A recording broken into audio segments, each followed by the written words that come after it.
자, 안녕하십니까. 다니엘서 연구 시간 돌아왔습니다. 오늘 다니엘서 9장 세 번째 시간입니다. 오늘은 아주 딱 한 가지의 주제, 즉 70주일에 대하여 70주일의 그 핵심 사항만 살펴보는 시간을 갖도록 하겠습니다. 다니엘서를 아주 자세하게 연구하고 있으니까요. 여러분 하나하나 잘 따라와 주시기 바랍니다. 자, 다니엘서 9장 특별히 24절에 있는 말씀을 낭독해 드리도록 하겠습니다. 다 같이 성경 펴시고요. 그 다음에 필기도구를 다 준비하시기 바랍니다. 자, 다니엘서 9장 24절. 내 백성과 내 거룩한 성을 위하여 71회로 기한을 정하였나니 허물이 마치며 영원한 의가 드러나며 이상과 예언이 응하며 또 지극히 거룩한 자가 기름 부음을 받으리라 라고 하는 말씀입니다. 자, 여기서 크게 6가지로 나눌 수 있습니다. 첫째는 허물이 마치며 그리고 두 번째 죄가 끝나며 세 번째 죄악이 영속되며 네 번째 영원한 의가 드러나며 다섯 번째 이상과 예언이 응하며 여섯 번째 지극히 거룩한 자가 기름 부음을 받으리라. 이렇게 아주 핵심적인 6가지 사항에 대해서 오늘 공부하도록 하겠습니다. 첫 번째부터 세 번째까지 허물이 마치며 죄가 끝나며 죄악이 영속되며는 죄 자체에 대해서 이야기를 하고 있고요. 네 번째서부터 영원한 의가 드러나고 이상과 예언이 응하고 지극히 거룩한 자가 기름 부음을 받는다라고 하는 이 나머지 세 개는 속죄에 대한 것입니다. 그러므로 여러분 다니엘서 9장 24절에 있는 내용을 아주 여러분 세미하게 이해해 주시기 바랍니다. 왜 그런가 하면 다니엘서 9장 24절과 다니엘서 8장 14절에 언급한 2300주야까지의 그 해석은 성소의 둘째 칸, 즉 지성소에서 최후로 이루게 될 대속죄일의 행사에 관한 것입니다. 여러분 이스라엘 백성 당시에 대속죄일은요 굉장한 행사입니다. 개인적으로는 생사가 달려있는 그런 중요한 행사가 되겠죠. 그런데 이러한 대속죄일의 그 허물이 마치고 죄악이 끝나고 죄악이 영속되며 영원한 이가 드러나고 이상과 예언이 응하며 지극히 거룩한 자가 기름 부음을 받겠다라고 하는 그 말씀은 어디서 이루어졌으며 그리고 이 말씀이 어디서부터 어디까지 적용되는가에 관한 자세한 설명을 이번에 하겠습니다. 여러분 중요하지 않습니까? 그러니까 여러분께서 아주 귀담아 잘 들으시기 바랍니다. 자, 그럼 들어가겠습니다. 첫째, 허물이 마치며 라고 하는 것이에요. 자, 여러분 이 허물이라고 하는 것은 뭘 얘기하는가 하면은 고의적인 죄를 이야기하고 있어요. 그러니까 아는 죄를 고의적으로 범하는 그런 고의적인 죄를 이야기할 때 허물이다라고 이야기한다라고 하는 것입니다. 자, 창세기 31장 36절에 보면 야곱이 노하여 라반을 책망할세. 여러분 이 사건은 무슨 사건인지 잘 아시죠? 삼촌 라반이 야곱의 약속을 지키지 않게 되자 이제 야곱이 자기의 식솔들을 챙기고 몰래 삼촌 라반의 집을 빠져 나오다가 이제 삼촌이 추격을 해서 만났습니다. 그때 야곱이 한 말이 이겁니다. 야곱이 노하여 라반을 책망하세. 삼촌 라반을 책망합니다. 야곱이 라반에게 대답하여 이르되 내 허물이 무엇이니까? 도대체 내가 무슨 잘못이 있습니까? 라고 했을 때 허물이란 말이 나왔어요. 페세야. 그런데 이 허물, 그러니까 내가 고의적으로 삼촌한테 잘못한 것이 무엇입니까? 대체 내가 무슨 죄를 졌기에 삼촌께서 내 뒤를 이렇게 급히 추격하나이까? 라고 항의하는 말 중에서 나온 단어가 있네. 허물입니다. 그러니까 내가 일부러 지은 죄가 도대체 뭐냐라고 하는 것입니다. 그러니까 우리가 일부러 지은 죄가 뭐한다? 마치며라고 해서 마치며. 마치다라고 하는 것은 무슨 뜻을 하는가 하면 제지하다라는 제지하다. 그러니까 이 70주일 기간 동안에 세상과 완전히 죄가 끝날 뿐만 아니라 어떠한 죄라도 다시는 누구에게 발생하지 못하도록 강력하게 제지한다라는 의미가 여기에 포함되어 있는 것입니다. 여러분, 그러면 70주일이 어떻게 끝나는지 여러분 아시죠? 70주일은 서기 31년 갈바리 십자가에 의해서 이루어지고 그리고 그리스도의 희생의 결과인 것이죠. 자, 또 허물에 관한 이야기가 이사야 44장 22절에 나와 있습니다. 읽어드리면 내가 내 허물을 빽빽한 구름같이 내 죄를 안개같이 없이 하였으니 너는 내게로 돌아오라. 내가 너를 구속하였습니다.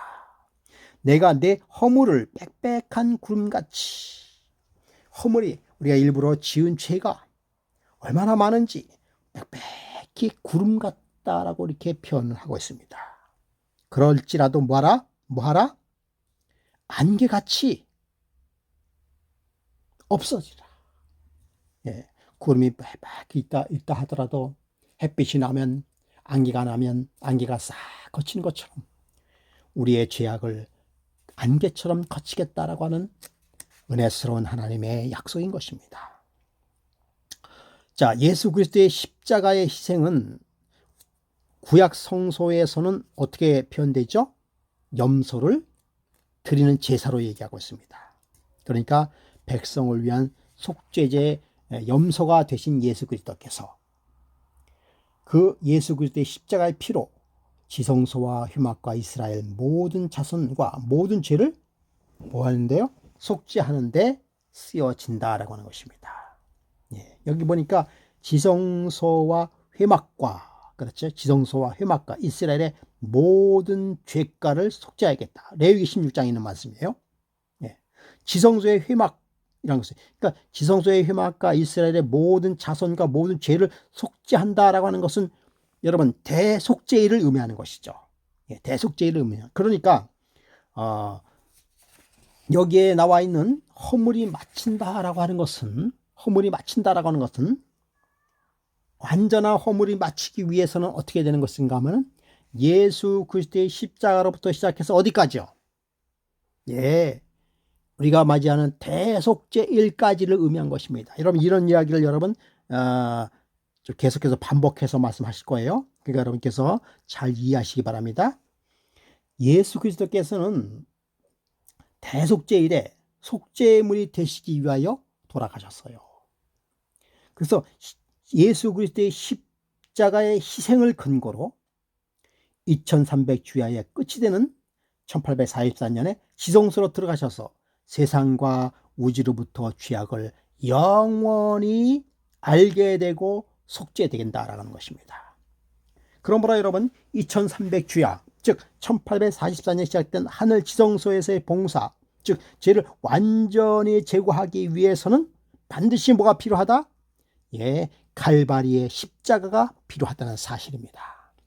여러분 제 말씀을 성소 봉사를 보면은 완전히 이해를 할 수 있습니다. 여러분 이스라엘 성소 봉사는 처음에 어떻게 했습니까? 양을 잡아서 제사를 드립니다. 그래서 양의 피를 제사장이 어떻게 해요? 가지고 성소 안으로 들어가는 것이에요.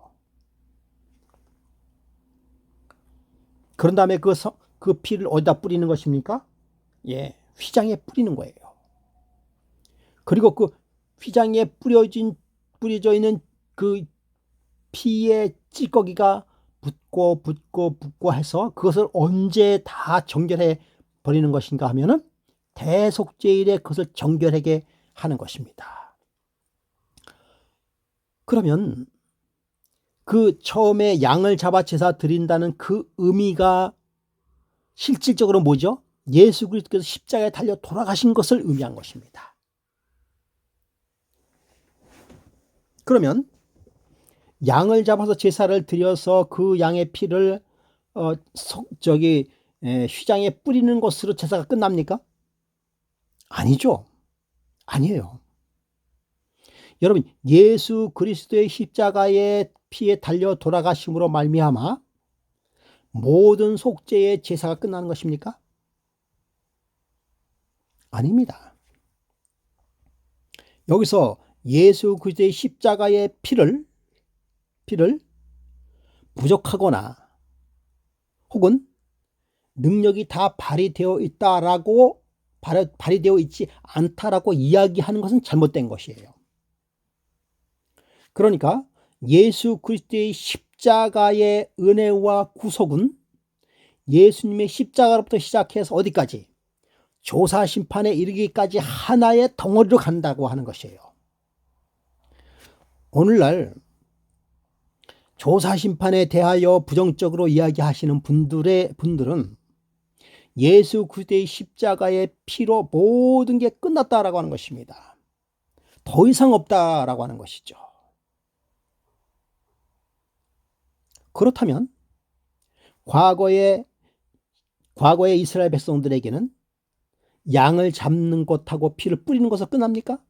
아니지 않습니까? 아니지 않습니다. 예. 이것이 예수 양의 피과 그리고 1년에 드리는 욤키푸르 속죄일까지가 하나의 세트로 가는 거예요. 그런데 대속죄일은 뭐가 없으면 안 됩니까? 매일 드리는 양의 제사의 피가 없으면 대속죄일이 있을 수가 없어요. 여러분, 조사심판은 예수님께서 십자가에 달려 돌아가시는 십자가의 사건이 없으면 조사심판이 없습니다. 있을 수가 없어요. 여러분, 그것을 잘 이해하시기 바랍니다. 다니엘 8장 12절부터 13절에 나와 있는 망하게 하는 죄악도 같은 말로 쓰여진다는 사실이죠. 진리를 거스리는 모든 죄가 십자가의 희생으로 가능하게 된 2300주의 끝에 성소의 정결이 바로 조사심판과 집행심판을 거쳐서 영원히 그 능력이 나타내고 영원한 죄가 끝난다라고 하는 것입니다. 그래서 그러므로 두 번째, 죄가 끝난다라고 하는 의미를 살펴보도록 하겠습니다. 죄가 끝난다라고 하는 의미. 자, 죄는 뭡니까?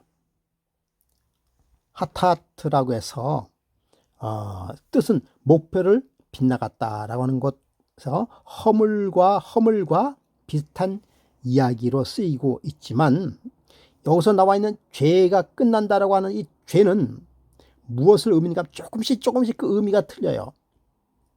잘 들으시기 바랍니다. 여기서 나와 있는 죄는 허물과 같은 의미로 쓰이지만, 여기서 나와 있는 죄는 언약을 배반하고 하나님을 반역하는 행위를 가리키는 것이에요. 다시 말씀드릴까요? 여기서 나와 있는 죄 하타트는 언약을 배반하고 하나님을 반역하는 행위로 나타날 때 그것을 죄다라고 이야기를 하고 있습니다. 예. 그래서 여러분, 허물은 뭐예요? 고의적으로 법을 어기는 것을 갖다가 나타날 때 허물이라고 얘기하고요. 그것도 같은 죄예요. 그렇죠?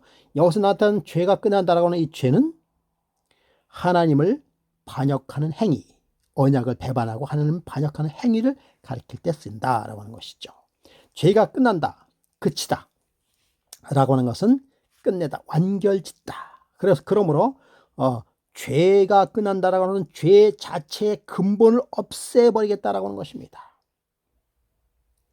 그러니까 여기서 죄가 끝난다라고 하는 것은 허물을 끝낸다는 의미와 더불어 예수 그리스도께서 십자가에 달려 돌아가심으로 인하여 죄의 근본을 단번에 들이시는 것을 의미하고 있는 것입니다. 그래서 죄의 그릇터기를 완전히 없이 한다라고 하는 의미가 같이 포함이 되어 있는 것입니다. 예. 그러므로 이 죄가 완전히 그렇다기를 끝날 수 있는 근거가 뭔가 하면 십자가이며, 그것이 완전히 끝나는 시기는 어느 시기예요? 그렇습니다. 2300주야의 끝인 대속죄일에 그것이 이루어지게 된다라는 것을 여러분 의미하시기, 확실히 이해하시기 바랍니다.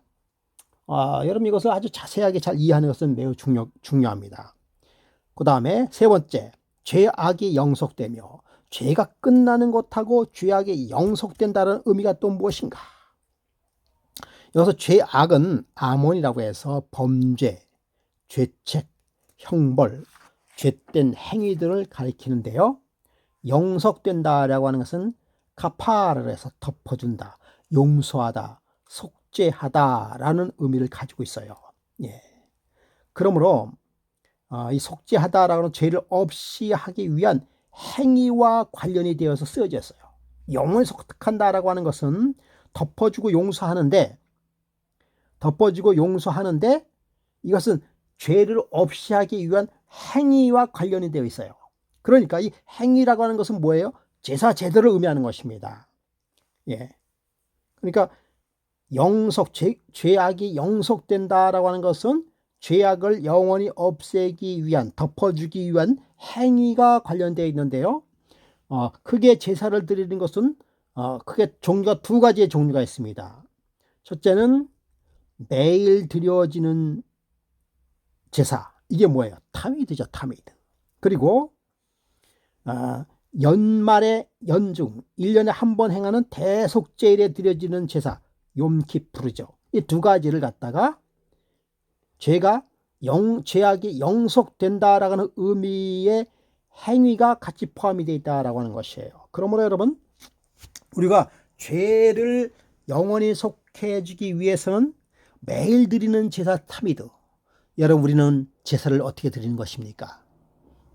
말씀을 근거로 해서 하나님 앞에 내 죄악을 하나님 앞에 기도로서 아뢰는 것입니다. 이게 우리가 매일 드리는 제사예요. 그리고 대속죄일은, 여러분 우리에게 대속죄일은 무엇입니까? 그것은 바로 조사 심판 때를 이야기하는 것입니다. 그러므로 여러분, 이 매일 드리는 제사, 여러분 우리가 매일 드리는 이 하나님께 드리는 제사 제도가, 하나님께 드리는 기도가, 회개의 기도가 얼마나 큰 능력이 있음을 여러분 기억하시기 바랍니다. 70주일이 끝나는 서기 34년 이전에 구약의 성소 제도에 따라 드려진 구약의 성소 제도는 모든 속죄 제물이 상징해온 참다운 속죄일이 드려져야 영원하고도 완전한 속죄가 가능한 것이다. 이 일이 서기 31년에 드려진 예수 그리스도의 십자가의 희생으로 단번에 성취되었다라고 하는 것입니다. 그러므로 여러분, 죄악이 영속된다라고 하는 것은 첫 번째, 회개하고 죄를 고백한 모든 죄는 용서받을 수 있다라고 하는 것입니다. 이것이 뭐예요? 매일 드리는 제사입니다. 타미드죠. 네. 예수님께서는 요한복음 1장 29절에 사도 침례 요한은 이렇게 얘기하고 있습니다. 예수 그리스도를 보고 보라, 세상 죄를 지고 가는 하나님의 어린 양이로다. 무슨 죄를 지고 간다고요? 세상 죄를. 이미 세상 인류의 모든 죄를 짊어지고 가는 하나님의 어린 양이다라고 하는 사실을 침례 요한은 예수 그리스도를 봄으로 깊이 깨달았어요. 여러분, 세상 죄를 지고 가는 하나님의 어린 양은 아직 그때 당시 태어나지 않은 우리의 세대의 모든 사람들의 죄, 저와 여러분의 죄도 지고 가는 하나님의 어린 양의 모습을 침례 요한은 보았던 것이죠. 히브리서 2장 17절부터 18절에 그러므로 그가 범세의 형제들과 같이 되심이 마땅하도다. 이는 하나님의 일이 자비하고 신실한 대제사장이 되어 백성의 죄를 속량하려 하심이라. 신실한 대제사장이 되어서, 여러분 대제사장만 대속죄일에 속죄의 일을 할 수 있는 것입니다. 여러분, 예수님은 속죄 제물도 되시고 대제사장도 되시는 것이죠. 그러므로 여러분, 두 번째, 이러한 죄가 하늘 성소로 옮겨져서 이미 용서된 하나님의 백성의 모든 죄의 기록들이 근본적으로 제거되므로 하늘 성소가 정결하게 된다라는 것이에요. 다시 한번 말씀드리겠습니다. 우리가 매일 드리는 회개, 타미드죠. 그리고 그 죄를 예수 그리스도의 십자가에서 짊어지고 돌아가셨어요. 그러나 그 죄가 이미 용서된 하나님의 모든 죄의 기록들이 어디에 기록되어 있다고? 하늘 성소에 기록이 되어 있다고 하는 것입니다. 그러므로 그 하늘 성소의 죄가 근본적으로 정결해야 되겠다. 그것이 바로 조사 심판이며 성소의 정결인 것입니다. 히브리서 9장 23절에 이렇게 말씀하고 있습니다. 그러므로 하늘에 있는 것들의 모형은 이런 것들로서 정결하게 할 필요가 있으니, 보세요. 하늘에 있는 모든 것들의 모형은 정결하게 할 필요가 있으니 하늘에 있는 그것들은 이런 것들보다 더 좋은 제물로 할지니라. 더 좋은 제물, 예수 그리스도의 피의 제물을 말하는 것입니다. 그러므로 다니엘 8장 14절에 예언된 2300주야에 이루어질 성소 정결이 다니엘서 9장 24절에 70주일 동안에 속죄와 제물과 레위기 16장에 그 언급된 대속죄일의 성소 봉사 사이에 놀라운 연관관계가 있으므로 2300주야의 문제의 그 아주 심오함과 오묘함을 다시 생각하게 되는 것입니다. 우리 증언의 말씀은 이렇게 말씀하고 있습니다. 화목이란 하나님과 영혼 사이의 모든 장벽이 제거됨을 뜻하며 죄인이 하나님의 용서하시는 사랑이 무엇인지 인식한다는 뜻이다. 타락한 인류를 위해 그리스도께서 치르신 희생의 연유로 하나님께서는 그리스도의 공로로 받아들이는 죄인을 정당하게 용서하실 수 있다라고 말씀하고 있습니다. 그러므로 여러분, 죄는 세 단계로 영원히 근절된다는 것입니다. 첫째는 허물을 닫아버리고 죄를 완전히 밀방시켜서 죄악을 영원히 덮어버린다라는 것이죠. 그래서 죄에 대한 가지와 줄기와 뿌리를 장사 지는 듯이 영원히 매장해버리겠다라고 하는 그러한 하나님의 계획이 나와 있는 것이죠. 자, 네 번째, 영원한 의가 드러난다. 그러므로 그렇게 됨으로 인하여 영원한 의가 드러난다. 여기서 의는 뭡니까? 체데크, 정결하여지다라는 것이에요. 차다크의 명사인 체테크인데, 의라고 하는 것은 정결해지다라는 것이에요. 그러므로 여러분, 2300제 끝에 성소가 정결하여지리다라는 말은 영원한 의가 드러나리다라는 것과 같은 내용이 되는 것입니다. 자, 이거 중요합니다. 정결하여지다, 성소가 정결하여지다라는 다른 말로 얘기하면 뭡니까? 영원한 의가 뭐하다? 드러난다라는 것과 똑같다라는 것입니다. 공의는 뭐야? 정당성. 공의는 하나님의 속성이요 하늘 정부의 원칙입니다. 신명기 16장 20절에도 이렇게 말씀하고 있습니다. 너는 마땅히 공의만을 따르라. 이사야 11장 5절에 공의로 그 허리띠를 삼으며, 이사야 41장 10절에 두려워 말라, 내가 너와 함께 함이라. 놀라지 말라, 나는 네 하나님이 됨이라. 내가 너를 굳세게 하리라. 참으로 너를 도와주리라. 참으로 나의 의로운 오른손으로 너를 붙들리라. 의로우신 하나님. 이사야 42장 21절에 여호와께서 그의 의로 말미암아, 에레미야 23장 6절에도 여호와 우리의 공의라 일컬음을 받으리라 라고 말씀하고 있습니다. 그러므로 여러분, 주의 의는 영원한 의요, 주의 법은 진리니다. 주의 법은 뭐라고요? 진리니라. 그러므로 여러분, 하나님의 성소는 하나님의 의를 옹호하고 불의와 범법으로부터 세상을 지키려는 하나님의 속성인 표현이 바로 하늘 성소다라고 하는 것입니다. 하늘 성소. 여러분, 성소에서 가장 중요한 것이 뭐예요? 영원한 의의 표인 십계명이 든 법계입니다. 참 우리 안식일 교회에 율법을 비판하시는 분들은 이런 이야기를 잘 안 하시는데요. 하늘 성소의 중심부도 뭡니까? 십계명이에요. 법계입니다. 히브리서 9장 4절을 보면 금향로와 사면을 금으로 싼 언약궤가 있고 그 안에 만나를 담은 금 항아리와 아론의 쌍난 지팡이와 언약의 돌판들이 있고 라고 했어요. 히브리서 9장 얘기입니다. 그렇다면 그 언약의 돌판이 어디에 있다고요? 계시록 11장 19절에요. 이에 하늘에 있는 하나님의 성전이 열리리 성전 안에 하나님의 언약궤가 보이며.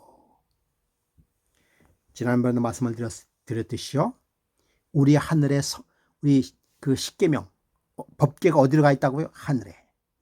하늘 하나님의 성전 안에 언약궤가 있다라고 하는 것이에요. 언약궤가. 언약궤가 있다라는 것이죠. 제가 며칠 전에 백동승 그 전도사의 강의를 좀 들어봤더니 이 언약궤를 예수 그리스도로 얘기하더라고요. 예수 그리스도로 얘기하다.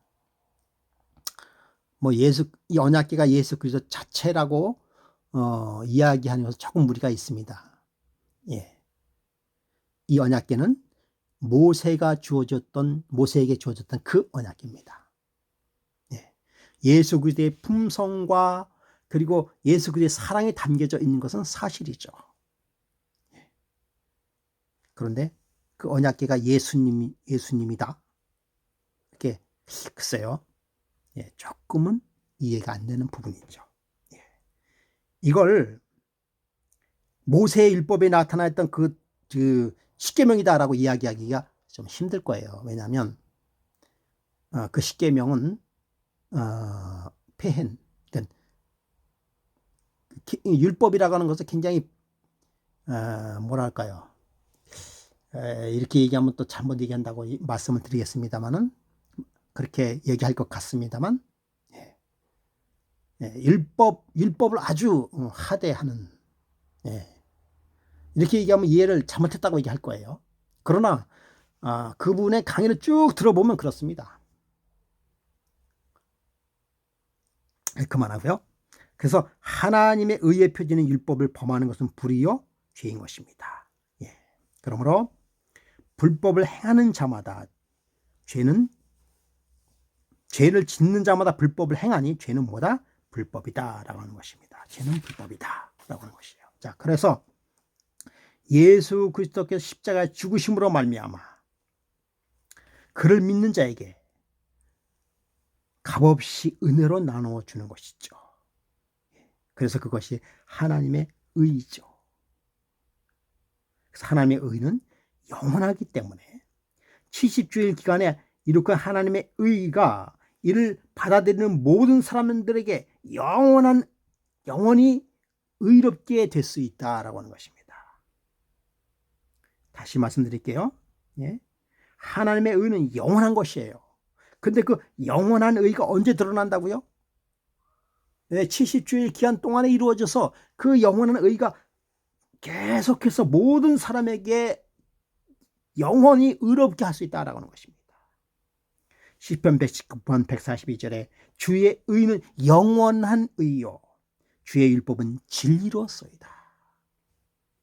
아주 이 말씀이 아주 핵심적으로 정확하게 얘기한 것이에요.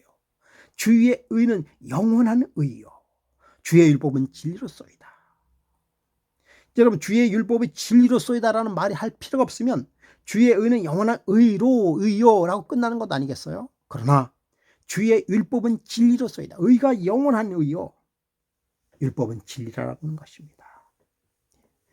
이러한 의는 실제이신 예수 그리스도께서 십자가에서 이루어지셨고요. 단번에 죄인의 우리의 모든 죄를 덮으심으로 하나님의 의가 뭐였다라고 하는 것입니까? 드러냈다라고 하는 것입니다.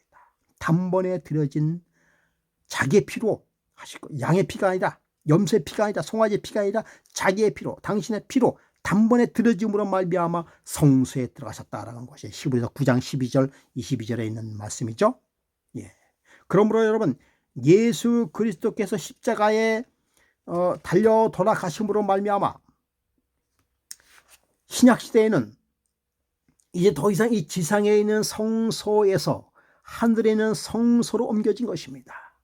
그러므로 하늘의 성소가 정결하여 성소와 백성으로부터 죄를 제거함으로 말미암아 허물이 맞춰지고 허물이 맞춰진 결과로 하나님의 영원한 의가 회복된다라고 하는 것입니다. 이것이 바로 2300주야의 끝에 있을 1844년 하늘 성소에서 시작된 성소의 정결이다라고 하는 것입니다. 얼마나 확실합니까? 예, 얼마나 확실한 것입니까? 그리스도께서는 그분의 완전한 순종으로서 율법의 요구를 만족시키셨으므로 나의 유일한 희망은 나를 위해 율법에 온전히 순종하신 그리스도를 나의 대리자와 보증이로 바라보는 데 있습니다. 그의 공로를 믿음으로 나의 율법의 정죄에서 벗어났습니다. 그분의 율법의 모든 요구에 대한 대답으로 나를 그분의 의로움으로 옷 입히셨습니다. 라고 이야기하고 있습니다. 다섯 번째, 이상과 예언이 응함. 그래서 응한다라고 하는 것은 무슨 뜻인가 하면요, 하다함이라고 해서 임봉하다라는 뜻을 가지고 있어요. 예, 그래서 문서의 정당함과 권위를 보증하기 위하여 날인한다라는 뜻을 가지고 있습니다. 그러므로 여러분, 70주일에 일어난 사건에 의하여 일어나는 이상과 예언의 진정으로 이루어지고 보증된다는 뜻을 가지고 있습니다. 그렇다면 어떤 이상과 예언이 어떻게 된다는 뜻인가요? 여기서 하전이라는 단어가 나오는데요, 이것은 다니엘 8장과 9장에 사용된 말이기도 합니다. 이 하전에 대해서는 별도로 아마 시간이 내서 연구해야 될 것 같아요. 그래서 제가 계속해서 강조하고 있습니다. 다니엘 8장 9절부터 14절의 내용이 어디에서 보충된다고요? 다니엘서 9장 20절부터 24절에서 뭐하고요? 보충되고, 그리고 그 해석이 다니엘서 9장 24절부터 27절의 해석이 나온다라고 말씀하고 있습니다. 자, 이제 70주일의 예언이 정확하게 이루어진 것처럼 2300주야의 예언도 분명히 보증 날인될 것을 이야기하고 있어요. 그것이 이상과 예언이 응한다라는 말, 즉 보증된다, 날인한다라는 뜻을 가지고 있습니다. 자, 보다 넓은 의미에서 70주일의 기간에 막바지에 이루어진 십자가의 희생이 이사야 53장과 시편 22편에 예언되고 있습니다. 그러므로 구약 전체의 메시아에 관한 무수한 예언들과 표상들이 단번에 십자가를 통해서 뭐 했다 그런 것입니까? 성취된 사실을 말씀하고 있습니다. 마지막 여섯 번째, 지극히 거룩한 자가 기름 부음을 받을 것이다. 여러분, 지극히 거룩한 자라는 뜻은 무슨 뜻을 가지고 있어요? 지극히 거룩한 자인데 지극히 거룩해요. 그것은 뭡니까? 코데시 카다슘이라고 해서 거룩한 중에도 거룩하다는 뜻을 가지고 있어요. 혹은 가장 거룩한 것. 여러분, 여기서 지극히 거룩한 자가 기름 부음을 받다라고 하는 이런 거룩한 것은 뭐가 있습니까? 성소가 거룩하죠. 지성소 거룩하죠. 성소의 모든 기구들, 그리고 속죄제와 속건제, 진설병, 11조 헌물, 이 모든 것들이 거룩한 것입니다. 그런데 거룩한 것 중에서 가장 거룩한 자가 기름 부음을 받겠다라고 하는 말이에요. 도대체 그 뜻은 무슨 뜻일까요? 여러분, 여기서 기름 부음을 받다라고 하는 것은 구약시대 때에 성소와 성소에 쓰이는 성물들은 그냥 가져가는 게 아니에요. 다 기름을 바르는 것입니다. 기름을 뿌려서 거룩하게 하는 거예요. 그것을 갖다가 관유라고 얘기합니다. 관유. 그러면 70주일 기간 동안에 언제 성소가 기름 부음을 받은 적이 있는가라는 것이에요. 우리가 잘 아시는 바와 같이 십자가의 희생으로 영원한 의의가 드러났고요. 이상과 예언이 응했어요. 그죠? 그러므로 말미암아 예수께서 3일 만에 부활하시고 40일 후에 승천하셔서 하늘의 대제사장 직분으로 올라가셨습니다. 예, 그것이 서기 31년의 일이죠. 그것을 뒷받침하는 성경 구절이 히브리서 4장 14절과 15절입니다. 그러므로 우리에게 더 큰 대제사장이 계시니 승천하시니 곧 하나님의 아들 예수라. 우리가 믿는 도리를 굳게 잡을지어다. 여러분 여기 보니까 우리에게 큰 대제사장이 계시니 승천하신 하나님의 아들 예수 그리스도라고 하는 것입니다. 그러니까 예수 그리스도께서 하늘에 승천하신 대제사장이다라는 뜻을 가지고 있는 것입니다. 예. 15절에 보니까 우리에게 있는 대제사장은 우리의 연약함을 동정하지 못하실 이가 아니요 모든 일에 우리와 같이 똑같은 시험을 받으신 이로써 죄는 없으시다. 그러니까 예수 그리스도께서 하늘의 대제사장으로 가셨는데 그분은 어떤 분이셨어요? 돌아가시기 전에 우리와 같이 연약함을 동정하지 아니하시고 우리와 함께 똑같이 시험을 받으시고 그리고 고통과 고난을 당하시고 그러나 죄가 없으신 십자가에 달려 들어가신 예수 그리스도를 이야기하는 것입니다. 예. 그 대제사장인 예수님께서 언제 부음을 받았다. 그러니까 지극히 거룩한 자가 그 지극히 거룩한 자는 누굴 얘기하는 것입니까? 예수 그리스도를 얘기하는 것이에요. 예. 거룩한 자 중에 거룩한 자, 거룩한 중에 거룩한. 그분이 부음을 받던 사건은 예수 그리스도께서 십자가에 달려 돌아가시고 40일 후에 승천하신 후에 거기에서 하늘에 기름 부음을 받았다라고 하는 사실이에요. 그것이 사도행전 2장 33절과 히브리서 6장 20절에 나오는 것이에요. 예수 그리스도가 승천하신 후에 50일 만에 성서 봉사를 시작했을 때 그때 성소인 그분의 교회는 오순절에 성령이 부어진 사실을 여러분 잘 아실 거예요. 그것이 바로 오순절의 성령의 역사인 것입니다. 예. 사도행적에 보면 그리스도께서 하늘 문 안으로 들어가셨을 때에 천사들이 경배를 받으시는 중에 보좌에 오르셨다. 이 예식이 끝나자마자 성령은 풍성하게 제자들에게 임하였고 그리스도께서 과연 영원한 아버지와 함께 가셨던 그 모든 영광으로 영화롭게 되셨다. 오순절에 성령을 부어주시면 구세주의 취임식이 끝났다는 사실에 대한 하늘의 통고였다.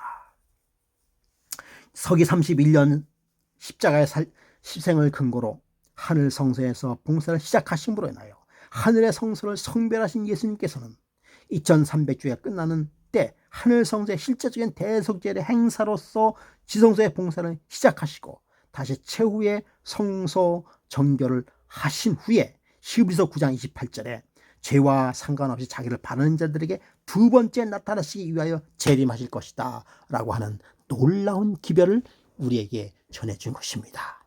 야, 여러분 다니엘서 9장 24절은 놀라운 은혜의 절입니다. 우리가 다른 것은 다 읽는다 하더라도 이 성경 구절만큼은 잊어서는 되지 않은 것입니다.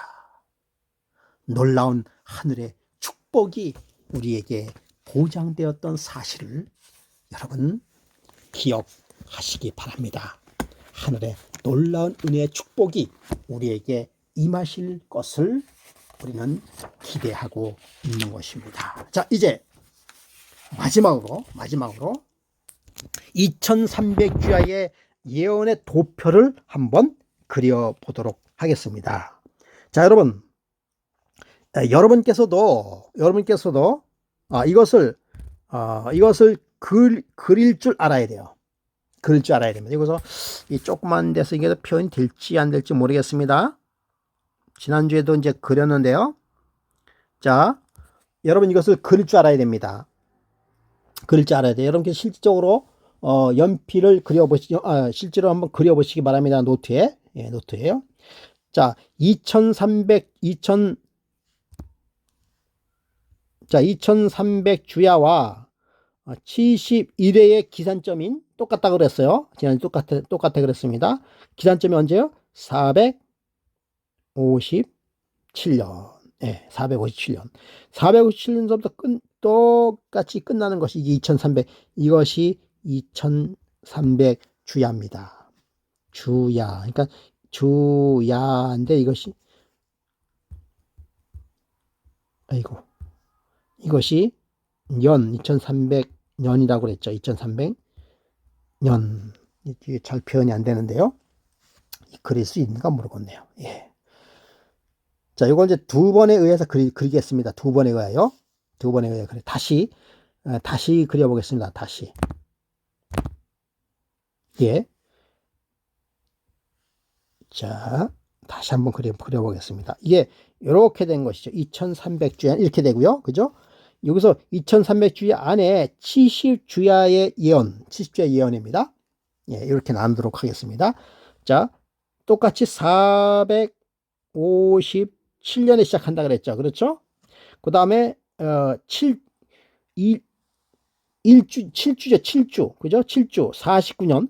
7주 49년이 언젠가? 408년이죠. 408년. 그렇죠? 요것이 7주입니다. 7주 동안에 무슨 일이 있었어요? 성소에 이렇게 다 성소가 중건됐지만은 거리에 해자며 이런 걸 다 정리하는 기간이 49년 걸렸다라고 하는 것입니다. 예. 그런 다음에 그런 다음에 뭐예요? 그런 다음에 62주. 62주. 이것이 뭡니까? AD 27년에 무슨 일이 벌어졌다고 그랬어요? 메시아가 탄생이 되는 것이죠. 그렇죠? 메시아가 탄생이 되고 이때가 AD 27년이죠. 62주는 몇 년입니까? 62 곱하기 7회죠. 7이 14, 6, 7이 42, 434년 동안. 그러니까 408에서 434년을 빼니까 27. 원래 26이죠. 그런데 AD와 그 다음에 BC에서 AD로 넘어갈 때 1년 더해서 그다음 하나를 더해주면 27년 됐어요. 27년 동안에 메시아가 탄생이 되는 것이죠. 그 다음에 한 주 동안에 그렇죠. 한 주 1주입니다. 예. 1주 동안에 오늘 배웠던 그 모든 사건들이 여기서 이것이 70이에요. 70주야. 70주일. 70주일에 모든 사건이 오늘 이야기한 사건이 다 일어난다고 하시죠. 이렇다는 사실이죠. 그 다음에 이 AD 34년, AD 34년 이때까지 70주일, 즉 490년에 모든 것이 다 끝나게 되는 것이죠. 그 다음에 1회의 절반, 이 절반에 아이고 없어져 버렸네. 그 1회의 절반에 그렇죠. 여기서 다시 27년 그 다음에 34년 됐죠. 그렇죠. 이것이 1주 그 1회의 절반에 무슨 일이 벌어지겠다? 기름 부은 자 왕이 일어날 것이다 라고 하고 영원한 죄가 영속되고 그 다음에 영원한 이가 드러나고 이상과 예언이 응하며 또 지극히 거룩한 자가 기름 부음을 받으리라 라고 하는 것이 그때 이때가 바로 AD 31년 때 예수 그리스도 십자가에 달려 들어가신 그 해에 기름 부음을 받으러 말미암아 성령이 임하여서 예수 그리스도 뭐예요? 대제사장으로 그렇죠? 대제사장으로 취임되는 사건. 이것이 지상에서는 무슨 사건으로요? 오순절. 예수 그리스도의 십자가에 달려 돌아가신 지 50일 만에 있었던 하늘의 성령의 행사. 그렇죠. 성령의 행사. 이것이 대제사장으로부터 무슨 사건입니까? 기름 부음을 받는 사건이다 라고 하는 것을 여러분이 기억하시기 바랍니다. 이제 2300주야의 예언을 총괄적으로 살펴보도록 하겠습니다. 총괄적으로 살펴보면 자 이렇게 되는 것이죠. 쭉 그래서 요것이 2300주야. 2300주야인 것이죠.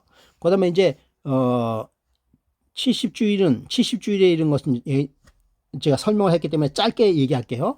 요것이 AD 34년이죠. 그죠? 34년에 70주일에 이거는 다 끝나는 것이죠. 예, 끝나는 것이야. 그 다음에 여러분 2300주야 안에 2300주야가 언제 시작이 된다고요? 457년이죠. 457년.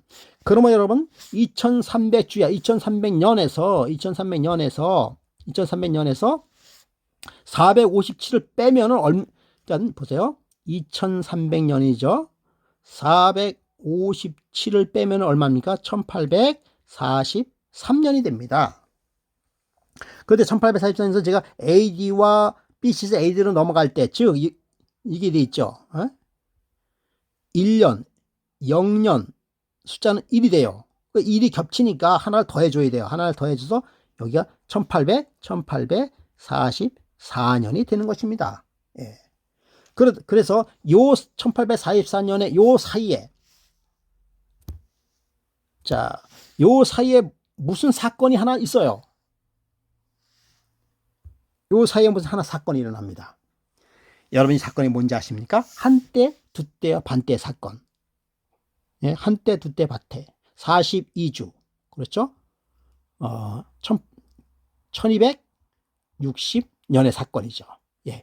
요 사건의 시작이 언제입니까? AD 538년. 538년에 무슨 사건이 벌어졌어요? 교황이 다 배운 겁니다. 교황이 실질적인 세력을 갖게 되는 그 해가 538년이에요.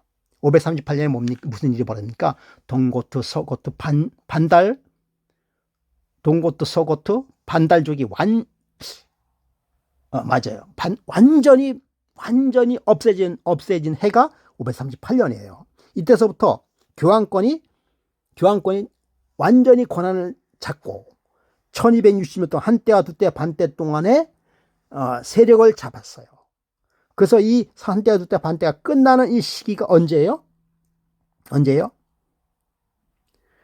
1260년에서 538년에 1260년을 더해줘야죠. 그렇죠? 그럼 언제입니까?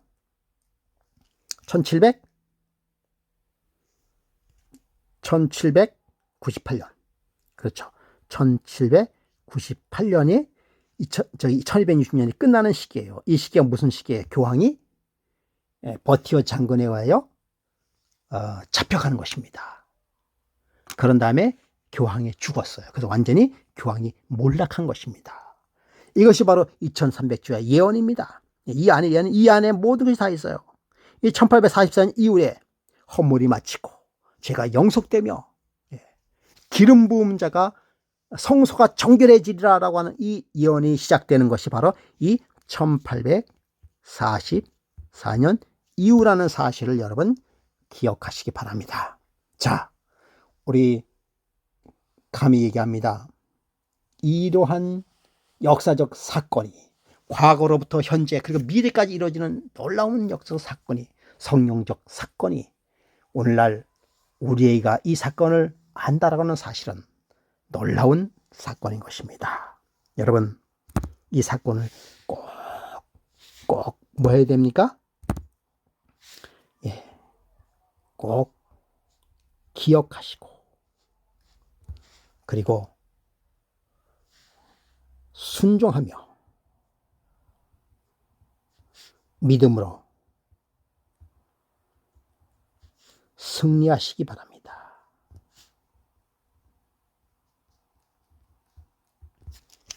대단히 감사합니다.